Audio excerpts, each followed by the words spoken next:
All right, what year Jeep Wrangler is this thing? 2016 Sahara. A Sahara edition, eh? Beaut. And so she's a two-door. Got the gray paint. Yeah, it's like gray metallic. Gray metallic. So the rear axle, what did that come out of? 2006 2500 HD Silverado. Nice. And you've swapped out the internals to a different gear set than what was in it? They've got a Revolution 488s. Nice. Very good. You got some TMR goodies on there. Yep. This is TMR as well? Nope, TMR swap truss for the JK. It's a moto built 13 bolt shaved diff cover. Nice. So you, inch and a half off the bottom. nice for clearance. Yeah. Beauty.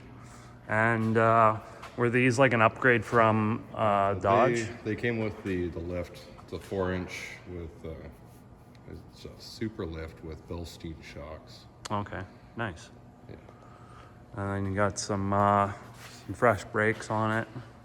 Yeah. Did you have to lengthen these stabilizer links?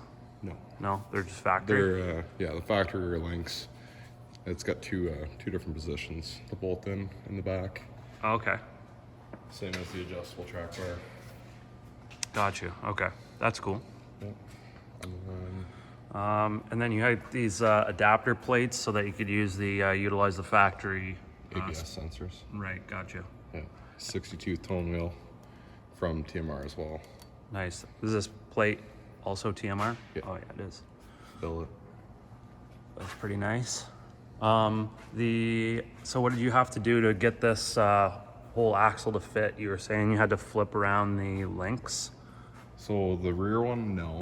You cut okay. every bracket off, weld their swap kit on, Yep. and all the links they actually just made up where they're supposed to. Nice.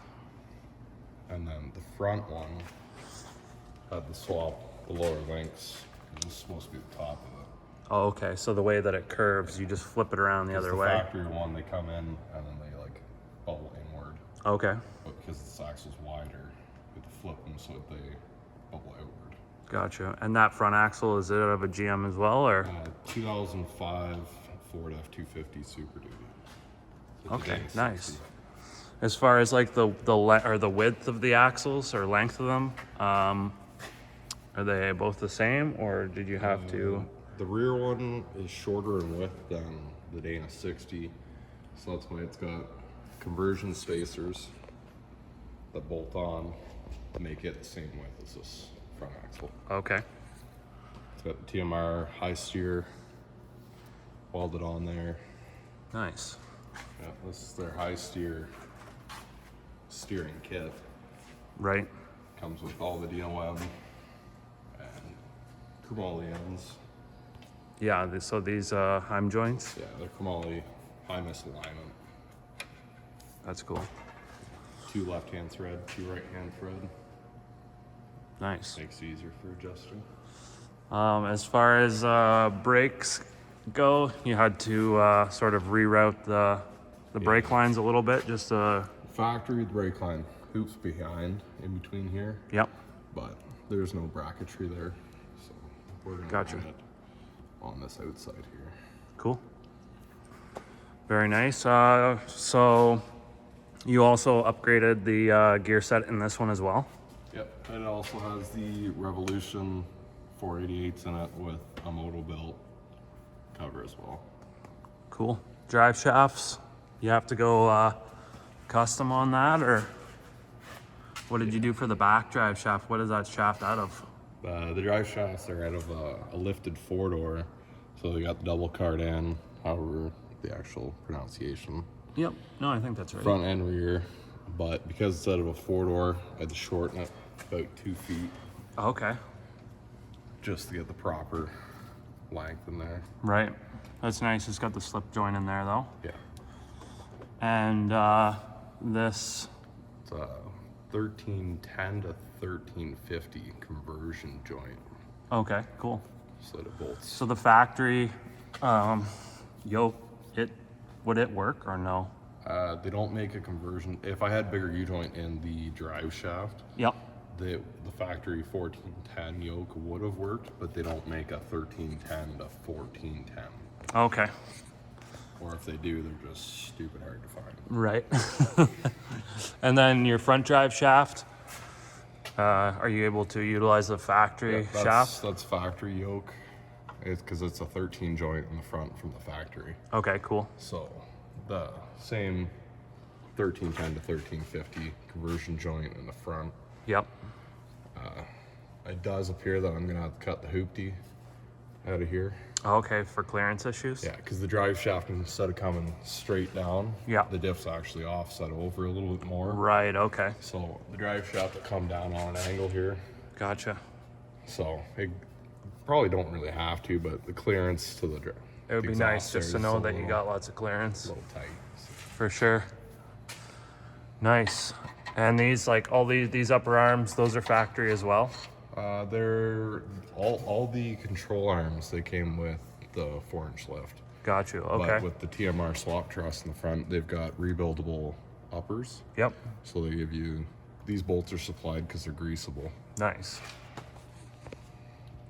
That's pretty sick. Cool. Well, that's pretty wicked. And then for as far as wheels, now that you're rocking an 8-bolt, you couldn't use your 5-bolt anymore. No. So you, 5-on-5 are no good. Yeah. So we picked up 17-inch steelies. They're 17 by 9, but they measure 17 by 10, 8 by 170. Okay. Because you can't fit anything smaller than a 17 over the brakes. Right. Yeah, because it's got some pretty darn big brakes on it. A lot bigger than what comes factory, that's for sure. Yeah. That's pretty wicked, man. Because factory is single piston front and rear, whereas both of these axles are a larger piston and they're dual front and back. Got you. As far as like width now, compared to like when it's like factory, when you buy this thing, how many inches extra do you think it's poking out? Not sure the exact overall width difference, but I know with rims on, from outside of rim to outside of rim, measured 7 foot 1.5 inches. Dang, man. Yeah, it's pretty gnarly. Sure will do. Cool. Yeah, I'll let you finish up getting the brakes and everything back on it, and we'll get the wheels on it, see what it looks like on the ground. It's like waist height. I'm like 6 feet tall, so.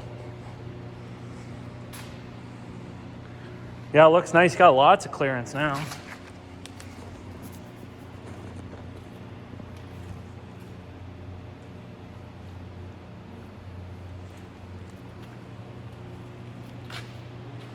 The video just doesn't do it justice, though.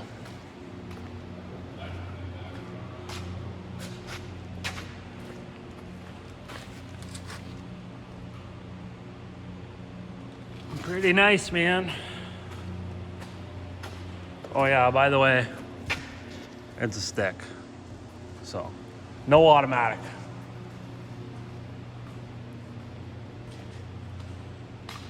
Almost forgot to put the vent tube on. Just tucked in the frame. Oh. Pretty sweet.